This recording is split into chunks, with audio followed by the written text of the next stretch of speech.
4 page 3-4. À travers la souffrance de vivre sous la domination de quelqu'un d'autre, Roboam allait apprendre à vivre pour Dieu et à jouir de lui pour toujours. 5. Souffrir ne purifiait pas la faute commise, mais aidait à grandir dans la confiance en Dieu. 6. Paul dit dans 2 Corinthiens 7 9-10. Maintenant, je me réjouis, non pas parce qu'ils étaient tristes, mais parce que leur tristesse les a conduits à la repentance. Vous étiez tristes comme Dieu l'avait prévu. La tristesse qui vient de Dieu produit une repentance qui mène au salut. 7. Lorsque nous avons péché et souffrons, cette souffrance est destinée à nous conduire à la repentance et à la croissance de notre relation avec Dieu. 8. Parfois, Dieu, bien qu'il vous ait pardonné en Christ, décide de vous faire affronter les conséquences douloureuses pour vous afin de vous conduire vers une vie plus épanouie devant lui. Profitez donc de votre souffrance pour en dépendre davantage, pour lui faire davantage confiance, pour en profiter, vivre une vie d'humilité constante devant Dieu qui vous aime tant.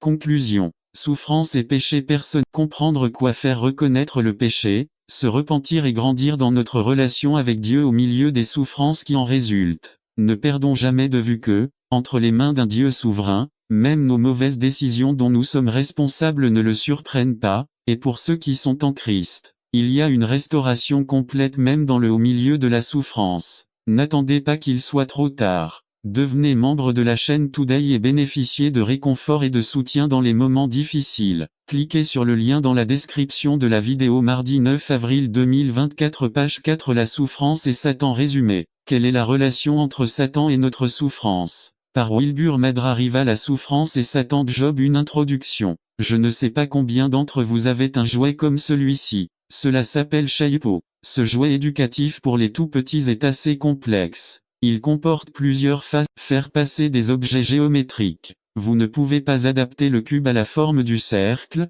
ni la pyramide au cercle. La première fois que vous l'avez, il est difficile de le faire, mais grâce à l'expérience de son utilisation, vous parvenez à perfectionner vos compétences. Il n'est pas toujours facile de trouver le bon chemin et parfois nous passons beaucoup de temps, frustrés, à essayer de donner un sens aux choses. Ce jouet, à bien des égards, me rappelle la souffrance, le sujet dont nous avons parlé tout ce mois-ci. La souffrance dans la vie n'est pas un sujet simple. Comme ce jouet, la souffrance est une affaire complexe. Il a plusieurs faces et plusieurs angles pour le comprendre. Comme ce jouet, la souffrance est frustrante lorsque nous ne parvenons pas à donner un sens à ce qui se passe. Mais tout comme avec le jouet, plus nous l'expérimentons, plus nous pouvons perfectionner nos capacités à vivre une vie pour source de souffrance dans la vie. Il n'existe pas une seule source universelle de souffrance, mais nous pouvons en trouver plusieurs qui interagissent d'une manière ou d'une autre dans nos histoires de vie. Nous avons d'abord dit que nous souffrons pour notre foi au Christ. Nous sommes appelés à vivre et à mourir pour le Christ. Il s'agit d'une souffrance exclusive à ceux qui entretiennent une relation croissante avec Christ.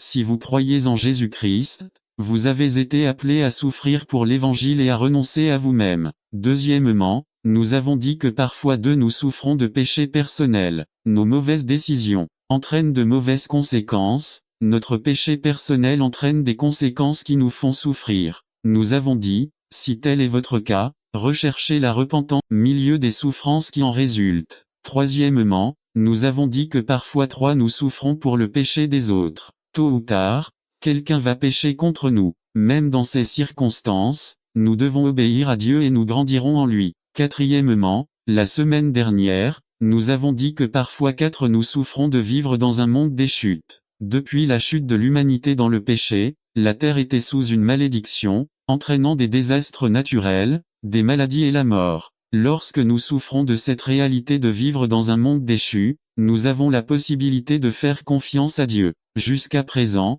nous avons déjà vu plusieurs angles de souffrance, mais il nous manque un cinquième et dernier élément, que nous ajoutons aujourd'hui à notre liste. Parfois nous souffrons pour Satan, l'ennemi de nos âmes. Concernant Satan, il existe deux extrêmes courants. D'une part, certains attribuent toutes les souffrances à Satan. Ils voient Satan derrière chaque maladie, accident, mort, péché et mauvaise décision. Beaucoup prennent toute cette perspective davantage à partir de l'occultisme dans la culture environnante plutôt que de consulter les Écritures pour voir ce que disent les autorités à ce sujet. S'il y a une maladie, ils veulent immédiatement entreprendre un processus spirituel pour expulser le démon qui est à l'origine du problème. Parfois, Même le péché personnel est attribué à une activité démoniaque plutôt qu'à la personne qui assume la responsabilité de ses propres actions, paroles et pensées. Il n'y a aucun doute, n'attendez pas qu'il soit trop tard. Devenez membre de la chaîne Today et bénéficiez de réconfort et de soutien dans les moments difficiles. Cliquez sur le lien dans la description de la vidéo.